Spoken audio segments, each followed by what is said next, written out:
Hey, welcome here as we are at the Montana Sportscast podcast. Bob Ritterott, Paul Panisco, and Montana High School Association Executive Director Brian Michelotti joining us this afternoon.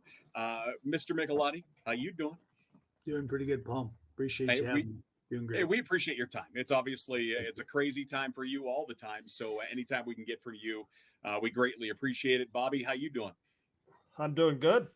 I got. Okay. I think I got started this time, so we're doing well. So I Well, just want to let's thank you guys for having us as well. It's always nice to be able to carve out time and chat with you guys. So thank you truly for the opportunity to be here with you guys today. Well, I we appreciate your time. I mean, you're a guy, and you come into this obviously with a lot of experience as the new executive director. I guess talk about some of the hurdles or some of the things that you have come across first. Taking over the position, and we'll go from there if you don't mind. Yeah, as I took over, you guys are obviously familiar with Mark Beckman, and Mark had been our executive director for 18 years, I believe, is how long he was as the executive director. I worked under Mark for quite a few of those years, and he provided great leadership for our membership, and really did a great job, tackling issues and getting in front of issues and handling those issues as well. So I learned from Mark, and we put a staff together, kept a lot of the people in place that were already in place, and have added another one, and have are ready to tackle a lot of the issues in across the state of Montana. It's a challenging thing, as everybody knows.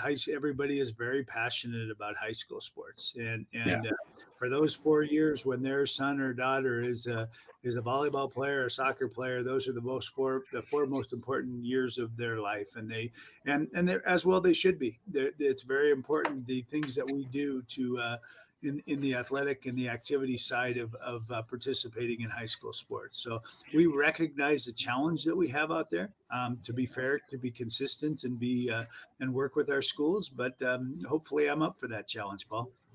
Well, and you bring a great perspective to that with kids that are in high school, just recently graduated as well. So you have a real unique perspective on what the high school experience is, at the current time.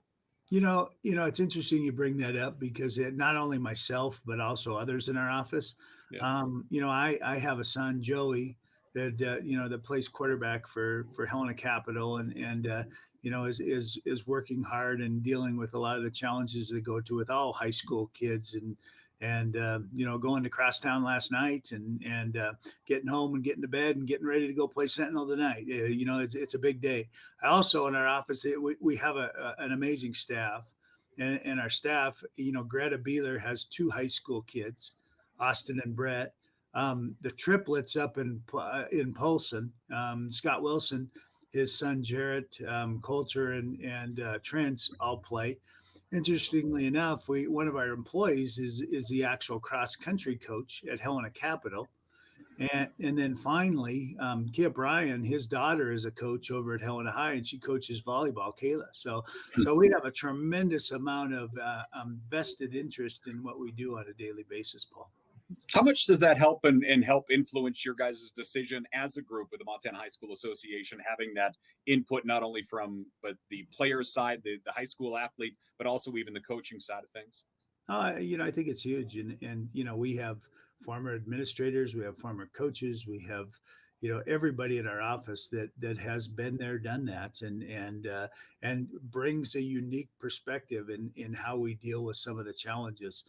Some of the challenges is of, have we been way too tight on this particular rule for many years, or do we need to tighten this perspective up? And what's your thoughts, and how are you going to deal with that? And that's, as I mentioned, Mark did a fabulous job, but also we're working now with other issues that I have a different perspective on certain things than Mark did, and that's, in my leadership style is maybe just a little bit different than Mark's is, and obviously he was effective, and I hope to bring some of those same challenges and perspectives to help us grow our participation levels across the state of Montana.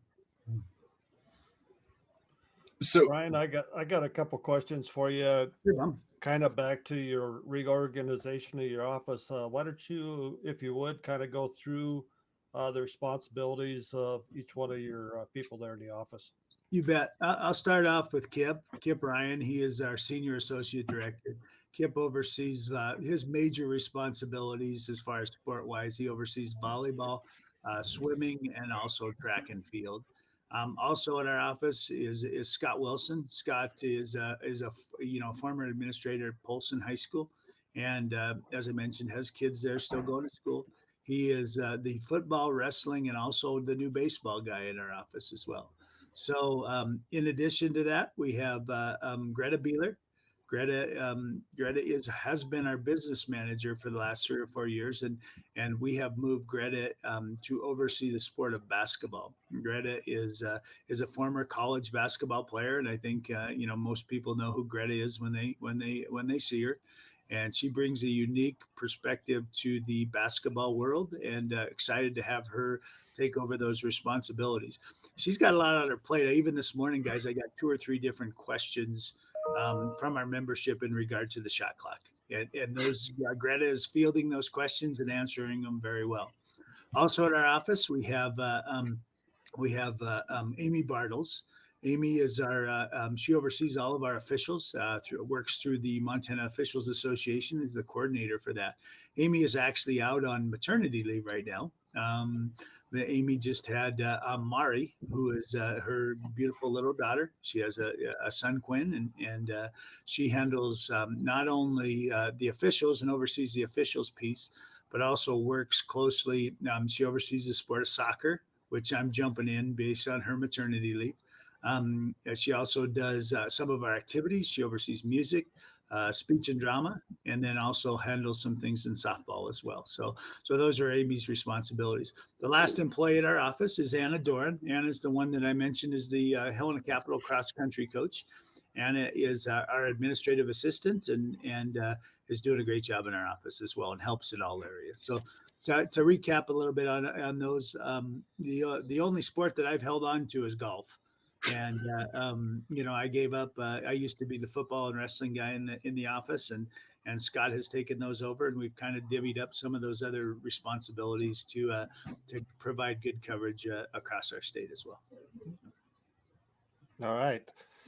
So, Brian, kind of what's your message to the schools? I know you've had some meetings with some organizations, but what's kind of your message that you want to get to the schools?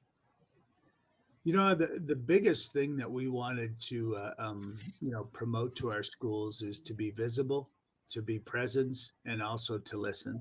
Those are some of the biggest challenges that we have, and in a state as big as Montana, and with a wide variety of from AA schools to A, B, and all the way down to C schools, in every corner of the state, we felt it was extremely important for us to be out, to be present among those, and also to be, to listen to the administrators and coaches out there.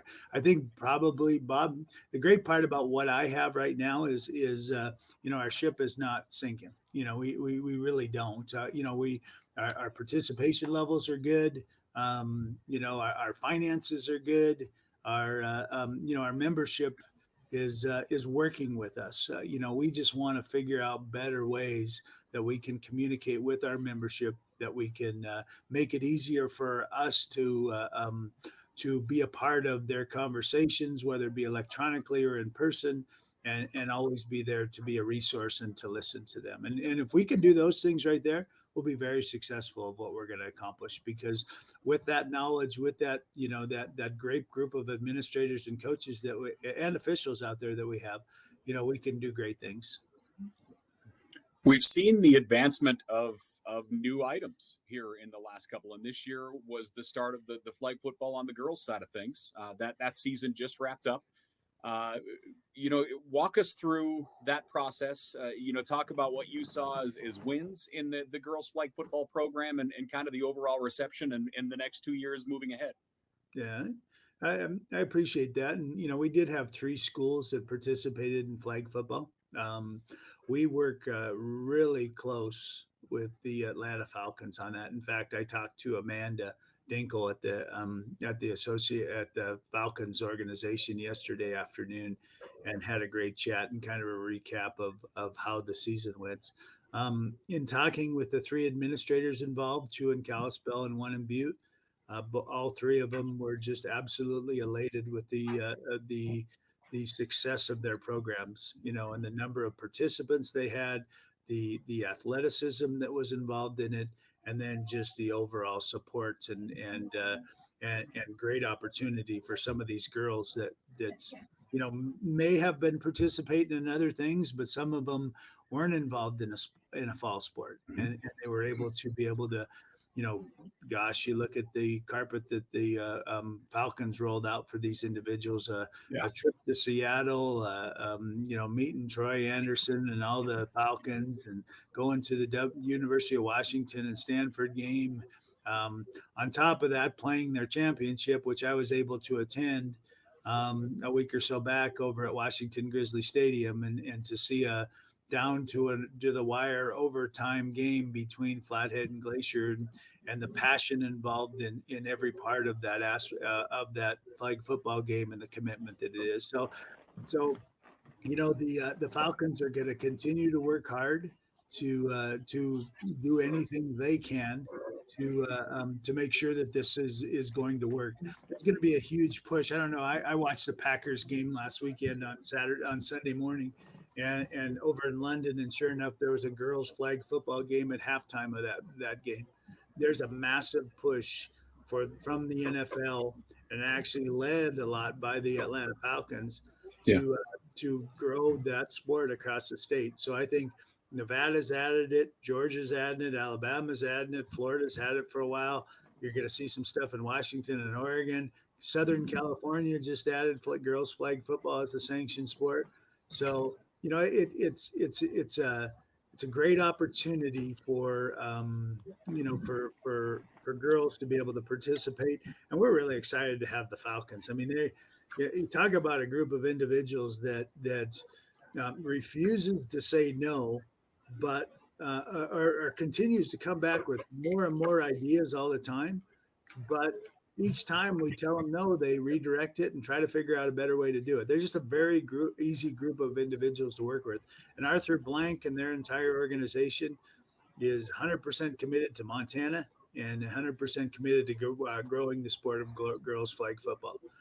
They have some promotions coming up, potentially in the next couple months here, that they're really trying to work with other schools to get them to add flag football as well. And there's talk out there. There's and I think at the AA level, you'll see the biggest promoters of that will be the three ADs from Butte and Kalispell, and then it will grow throughout the state as well. So excited for the opportunity, and it's kind of a unique way we've done this. We haven't added a sport similar to that, but in the way that the support from the Falcons has been a huge part of the success of the first year of that program. Yeah, it'll be so interesting to watch how those initial roots take shape and see what we see next year. With the three schools that are playing, who will be added next year, what other programs are talking about it. Those kind of conversations will be fun to hear and see where we end up, next fall. Absolutely. Very interesting to see. Thanks. Yeah. Mm-hmm. Well, speaking of new sports, how's baseball looking for this year? It's coming along well. Obviously baseball is not a new sport across the country, but it is, and we've been, had a very, very effective American Legion program across the state of Montana. We've met with the officials at American Legion and have a great working relationship with, their president and also their AA president as well. We've met with them. In fact, we went over to Metals Bank there in Butte and had dinner with Ron from Bozeman area to talk about some of the issues that are happening right now. Right now, we have 22 schools that are planning on playing baseball this spring. They, majority of them are all in Western Montana. A lot of them are up and down, Highway 93 between the Bitterroot and up into the Flathead Valley, up in those areas as well. But we do have one outlier. Sydney is playing, and we're figuring out a way to, to incorporate them into a conference as well, which has been very effective. We've set a we've already set schedules. We're talking JV varsity programs. We're basically, we have a really good pitch count that mirrors American Legion baseball. We also are working on finalizing a memorandum of understanding on how American Legion and high school baseball can work together to grow the sport of baseball across our state. So there's a lot of things going on in baseball right now. As I mentioned, we currently now have 22 teams, 4 conferences, fully planning on having a state tournament. We don't have the state tournament location yet, but that will be decided at our November board meeting. So that will be, we will have an 8-team state tournament that is a basketball bracket. And for anybody that doesn't understand what a basketball bracket is, you can battle back as far as 3rd place, but once you lose, you can't win the championship, similar to how we run our basketball tournaments. That's the plan right now for the baseball. So any other questions, Bob, that you might have in regard to baseball? I think overall it's got, the implementation of a program like that is extremely challenging. It's kind of a chicken and egg type situation. Some teams are in, some teams are not. You want more teams to come in. There's a big cost involved in it, and a lot of fundraising and other issues that go on. There's a lot of moving parts that need to come together for these to happen. And we appreciate a lot of the communities have made the commitment. There's also a fair amount of teams that, really are pointing towards 2024 as the year that they're planning on coming in for baseball too. So like I said, lots of moving parts, but Scott and myself are bringing it all together, and we're looking forward to a great inaugural season of baseball in Montana. It'll be exciting. When you say, go ahead, Bobby. Sorry. I guess the only thing I would ask you is what are you looking for a season? How many games do you think you're going to be able to get in? We're mirroring the softball situation. So everything you see in softball. So, right about 20 games is where you're going to see. You'll see a lot of double headers, 7-inning games. We even have a rule that allows for that if you play a double header, you could go 2 5-inning games, depending on weather and anything. The other side is you may see some other situations in a double header where they play a first game that's a 7-inning game, and a second game. The second part of the doubleheader will be a 5-inning game, whereas the first game is the conference game. The second one is a non-conference game in those situations. So like I said, a lot of moving parts, a lot of challenges, but we are committed to grow the sport of baseball across the state. With the 22 initial teams, is that what were your thoughts as a group coming into it, going how many, you probably have an expectation or a benchmark you think you might get to or hope to get to. 22 feels like a really good number for baseball to start. And like you said, I've heard an awful lot of schools are really contemplating 24 as a start year. Is the 22 number a number that you were happy to get to, or are you surprised to get to that number? Where is that at for you? It's probably thought at the thing that we may have a few more, than that. But actually, just like you said, to start out with 22 teams is pretty effective. We have 2 double A's. We have majority of them are Class A schools, and then we do have some B schools in there as well. So, and it'll be interesting to see, how others, as the season approaches, if we will, we've agreed that if we need to, we'll approve some late co-ops that come in there in case say for instance, Darby wants to co-op with Hamilton. Darby not be able to field a team on their own, but Hamilton is going to have a team. We'll approve some of those co-ops as they come in later on, so that we're flexible and we can grow those. So we'll see some more schools involved. I don't think we'll see any more teams involved. And the biggest, is the conversations that we were having were a lot of them just from a true planning and a field and everything else perspective, especially at the bigger school standpoint. They just felt like they needed one more year to be able to plan and execute those. And we're excited for this year. We know we're going to have a good mix of Class AA and B schools that are going to happen, but we'll play effectively. but that the issue always becomes, unlike softball, the issue is pitching.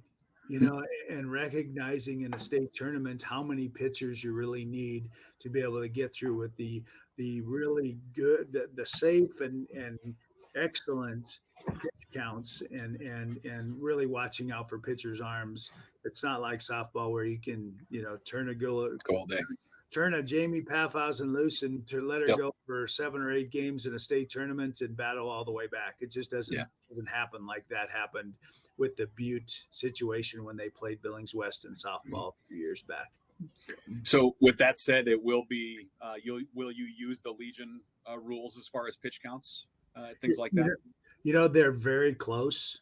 Okay. Actually, they mirror them in every way, except there's a little bit more flexibility as we get deep in the season, and because we're having a 3-day tournament for our state tournaments, we vary those pitching rules just a little bit towards the end. But for the season, they pretty much mirror them almost identical. Okay. What else you got, Bobby? Let's talk a little bit about the shot clocks coming up, Brian. I know that the board made some policy. I guess there's some schools that are unable to get shot clocks delivered. Just kind of talk about what the shot clock's going to be. Are you going to reset it like they do in college, and the situation where schools may not have them? You bet. We at our last board meeting, I think the biggest policy change that was made was, if a school has a shot, if a school has a shot clock this year, they will obviously use that shot clock, and that was, by the end of the year, we expect everybody realistically to be doing that. Now, if a school does not have a shot clock, then that school is required to inform us and their opponents that they will not have any shot clocks, during that home game this year. So that'll create a little bit. But what we've also done is also said that every postseason game, as we head into the postseason, will be played in a gym with a shot clock. There is no exceptions to that. So every postseason game will be played that. And then the last policy that is that if you in the next year, in the 23-24 school year, if you do not have a shot clock, you can't host games anymore.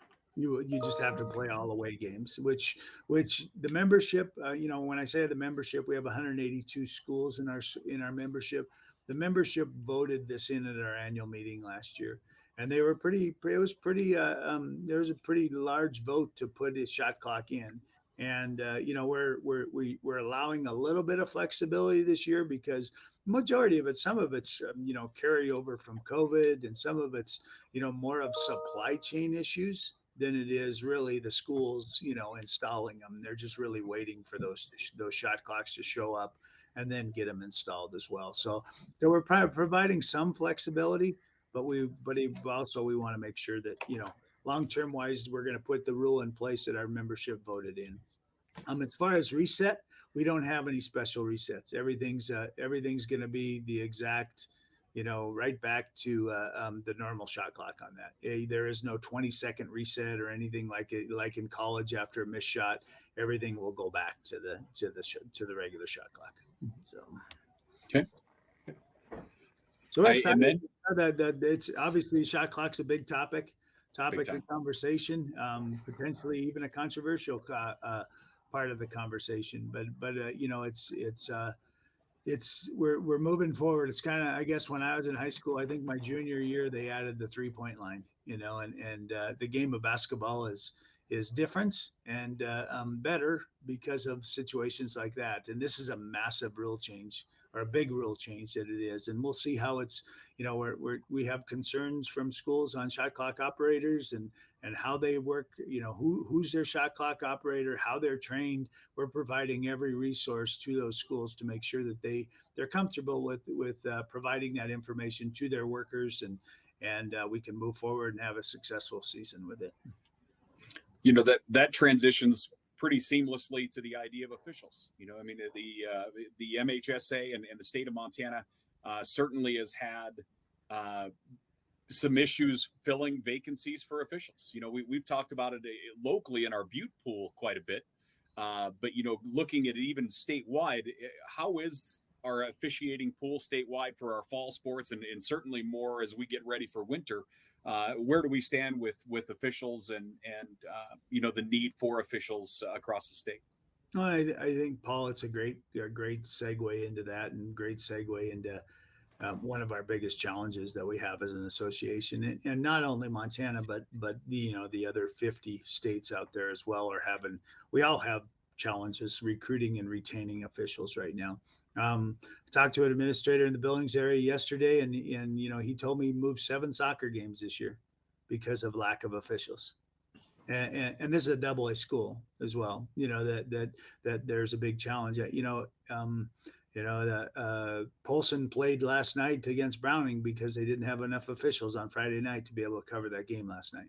So they played in Polson last night on a Thursday night to be able to do that. It's probably the single biggest challenge. I'm in the process right now with Amy being out. I'm helping hire all the soccer officials across the state for all of our postseason games. We are right in the middle of soccer playoffs. Class A has had their first play-in games on Tuesday, and now they go with their first round on Saturday, and Double A starts their playoffs on next Tuesday. They go into that. So the biggest one of the biggest challenges we have is we never lock down an exact time. We know what day we're going to play, or we hope we know what day we're going to play, but we never lock down an exact time because we may have to switch that because we don't have enough officials for those games. And those are postseason games, which are the most sought after games that we have out there. We have a wonderful group of officials and leaders of our officials. We have a board of our Montana Officials Association. They're our regional directors board, which are comprised of 11 different individuals across the state that lead their area. Say for instance in Billings it's Jay Lemlin, or in Butte, in your area, Paul, it's Rick Rowling. Individuals that have a huge interest and give a bunch of their time not only to officiate but also to give back and lead their officials groups as well. So we that group of directors is works very hard to and all of our we call them our pools of officials across the state. We work extremely hard to recruit officials. I think one of the challenges that we've always had, and this has been the case for the last 6 or 7 years here, is we don't have a huge problem recruiting officials. We bring in about the same amount of officials every year. We get up to even to 1,800 officials sometimes across the state of Montana for all of our sports. And that's been real consistent for a while.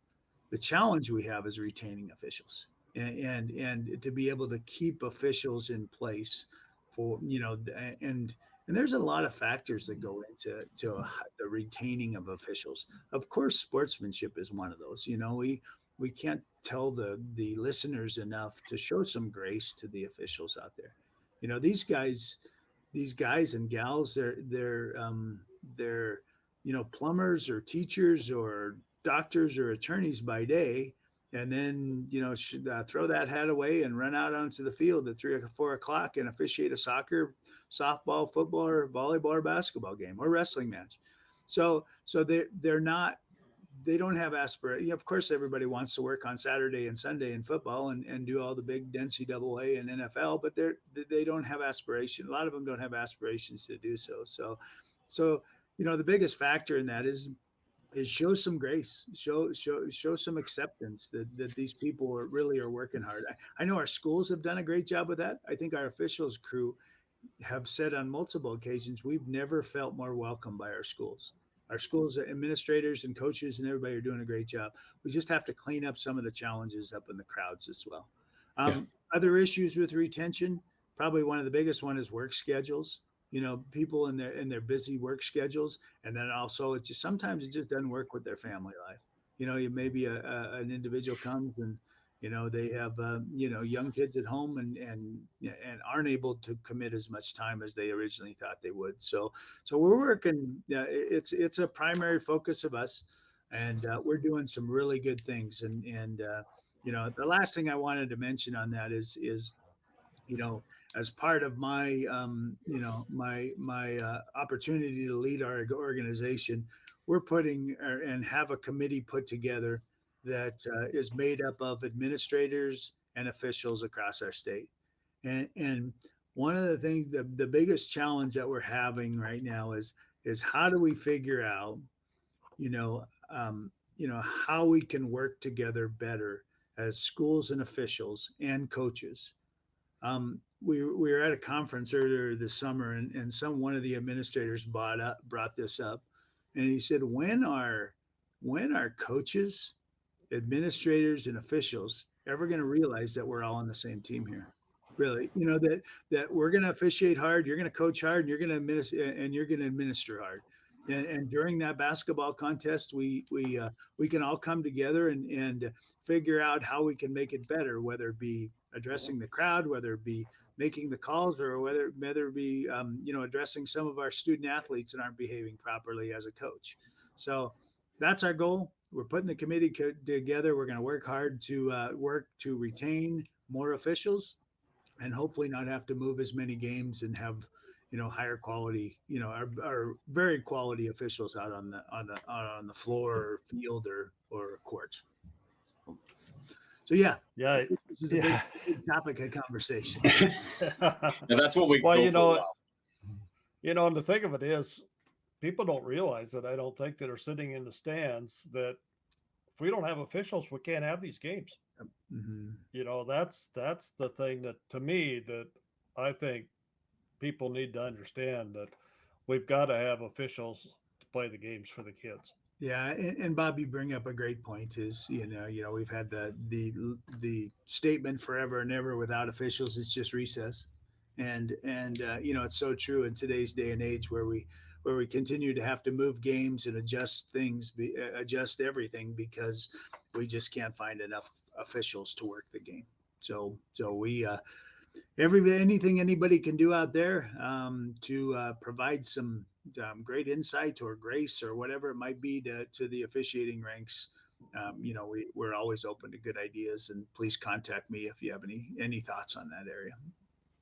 Okay, Brian, I'm going to throw a screen up here of the fall sports. I'm going to let you just kind of go through. Whoops, that's not it. Got to get it up here. There we go. And kind of let you go down through the list and talk about the fall sports that I have highlighted there. You bet. Just starting out with our golf championships, which are already completed.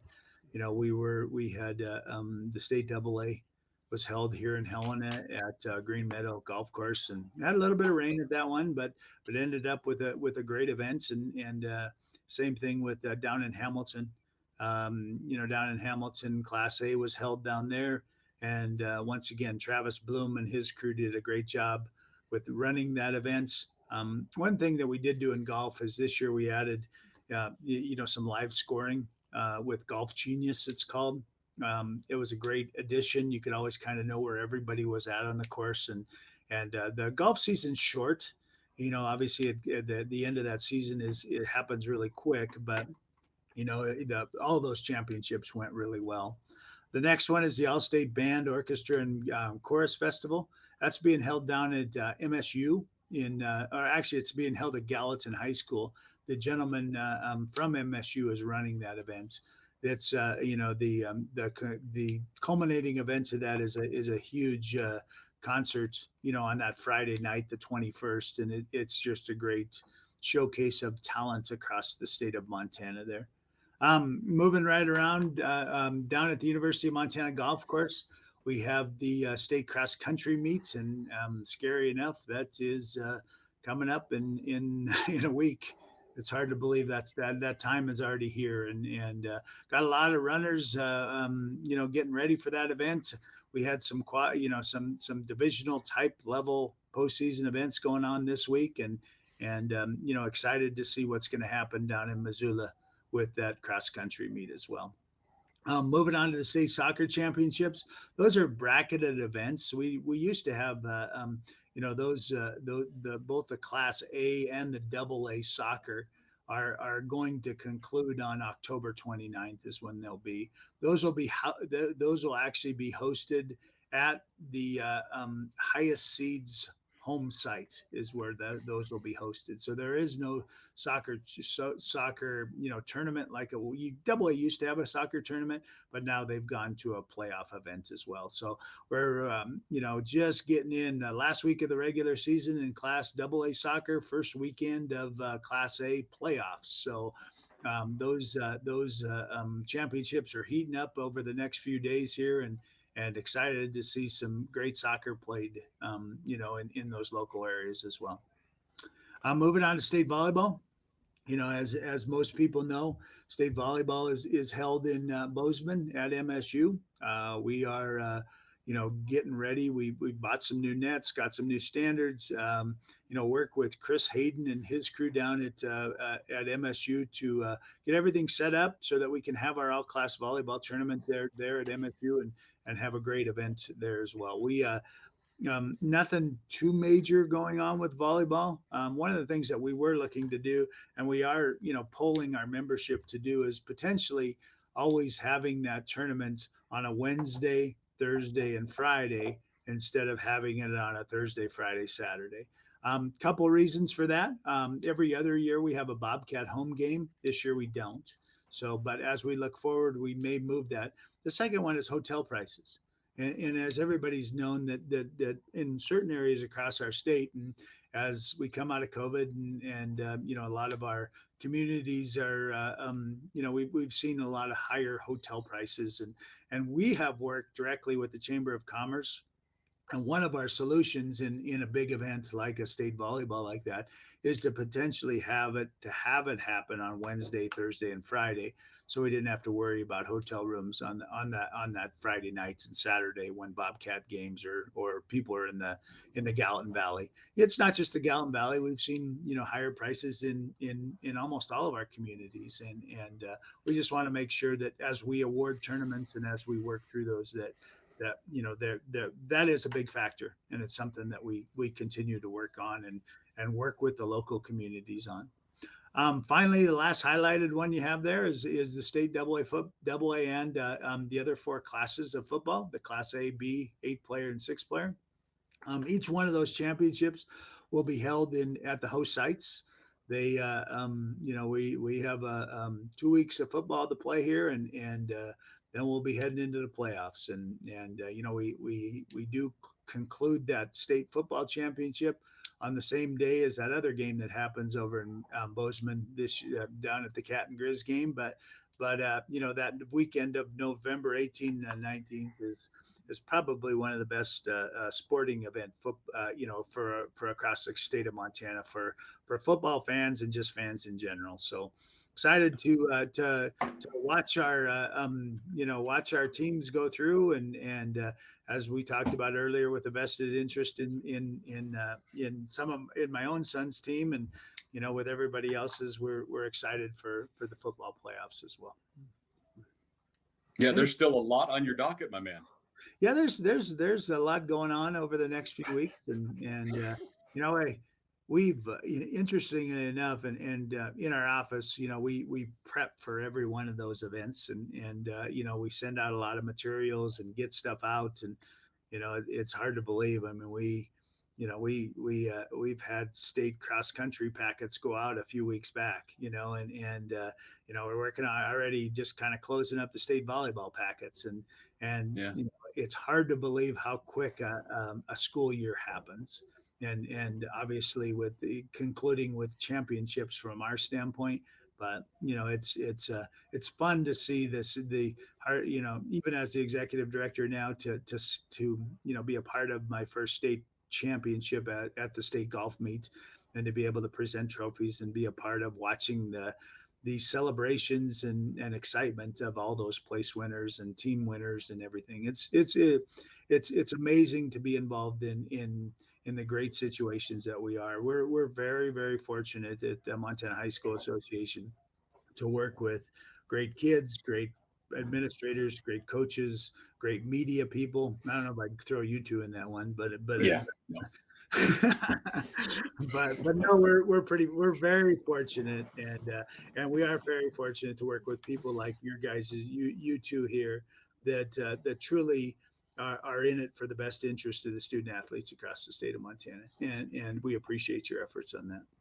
Do you look forward to the state tournaments like fans do? Is it your payday as well? Because all the work you do leading up through the season, most people aren't going to see, and most people don't have a clue. So the idea of when you send out those packets and you get ready for tournaments or state events, is it the payday for your office as well?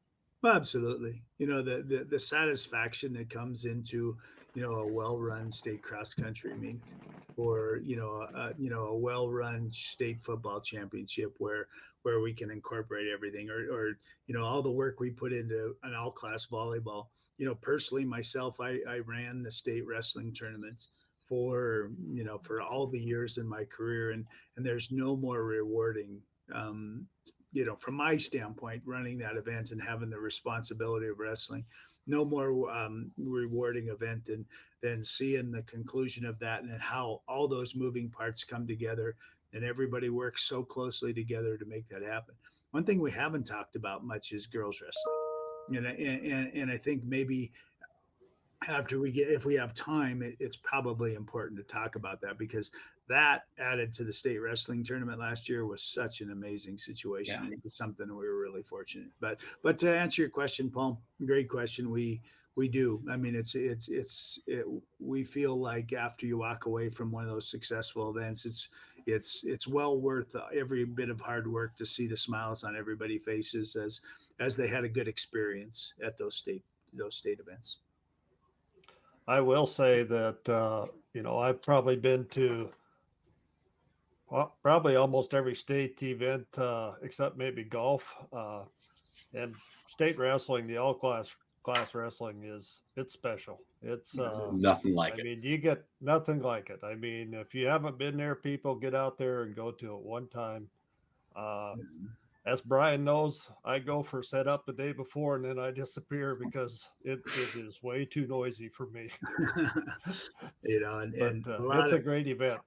I can tell you a lot of the credit on that one goes to Mark Wall, who's the Billings Public Schools activities director, and his crew. The amount of I think him and his staff start working on that in September, and it concludes on the second week of February, and they move the mats, they help us hire all the volunteers, they coordinate everything, and it's an all year project is really what it is, but it's so well worth it. And when you go to, as Bob said, when you walk into that building and you watch and see the parade of athletes, or you see the parade of champions, or you see the pageantry that goes along, and just all the moving parts, it's pretty special what we're able to accomplish down there. It's a great event. Well, and especially when you roll in the different fan sections. That's one of my other absolute favorites. Is this is where we sit. This is where we sit. I mean, that's our section. You stay away from it, and everybody knows it. And you go find your people, and it is just as good as it gets. Sounds, yeah, you're so right, because there is, as Paul, to add to that, there is no reserve seating, but somehow they all figure out exactly where they're going to go. Where they're sitting. You don't dare step in that view crowd. No, maybe that's just my perspective. That's all. Yeah, maybe. But let's talk about the girls, because you and I had a chat now a couple of years ago, as far as when girls wrestling started and it hit during COVID, and it certainly it was one of those that I felt like should have had a bigger pedestal when it was started, but due to COVID and everything else, we were lucky we were able to get it started and get it rolling. But now with it under the same roof, talk about how that has progressed to give us the state tournament we now know. Yeah, and great point. The first year we had that tournament, it was during our COVID year, and we had 145 wrestlers, girls, in our first year of it being a sanctioned sport. Last year, which was the second year of it, we had right about 300 girls. This year, I would expect we'll probably have 400 to 500, somewhere in that range would be my guess, of girls wrestling across the state. To put it in perspective, we have about 1,100 boys. So Okay. it's not like we're, we're hoping to get up to, 2,000 boys. We only have 1,100 boys that wrestle across the state of Montana. So the growth of the sport has been phenomenal. To watch those girls and the competitive side of what they are able to accomplish while on a wrestling mat is just amazing. And even in talking to administrators, and it kind of comes back to why we do what we do.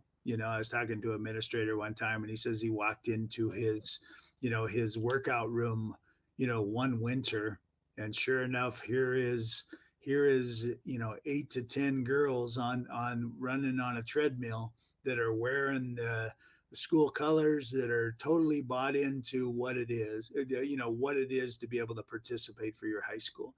And when we as athletic and activity administrators are able to get boys or girls to buy into the school, their grades get better. They're 100% bought into the administration. Their behavior, we had a lot less behavior problems, better attendance. You just go down the road on why we do what we do, and girls wrestling is just another perfect example of it. It's a perfect fit. We have girls basketball players in the winter, and before we had girls swimmers in the winter, and only really double A has swimming, and there's some class A schools that have it, but mostly double A and some of the bigger A's.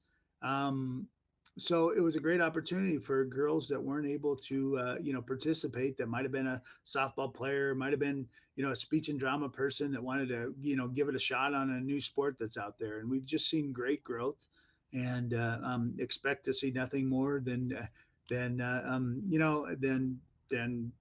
I would guess it will probably be 500-600 before long, and that'll be an amazing state tournament. Now this year because we have expecting so many girls to come, we did add a divisional tournament for girls. So there will be a qualifier for girls, and then we'll wrestle, the girls and the boys down at the state wrestling tournament down at Metro. So we're excited for it, and great event. Fantastic. I don't think I have anything else for him. Bob, what else you got for Brian? Yeah, I got a lot of things, but we can't talk about all that. Yeah, we might want to hold those for later tonight, Bob. Yeah. We'll save on that. Well, Brian, I'm just going to leave it up to you. You got any closing comments, and we'll let you get back to work. I think I've said everything. I just appreciate your guys' time. I appreciate your guys' efforts. You guys are leaders out there that do a wonderful job of promoting, high school sports across the state of Montana. We're excited for this year and the future as well, and whatever we can do to help and to listen and to get better. You guys make sure you yourself and your listeners, make sure you reach out to them to let them know that we're open to those conversations. So whatever we can do to help would be wonderful. Outstanding. Thanks for your time. Yeah, guys. Thank you. Thanks, Brian. Brian Michelotti, ladies and gentlemen, with the Montana High School Association. Again, Brian, thanks for your time, and look forward to talking to you soon, sir. Sounds good. Thanks, guys.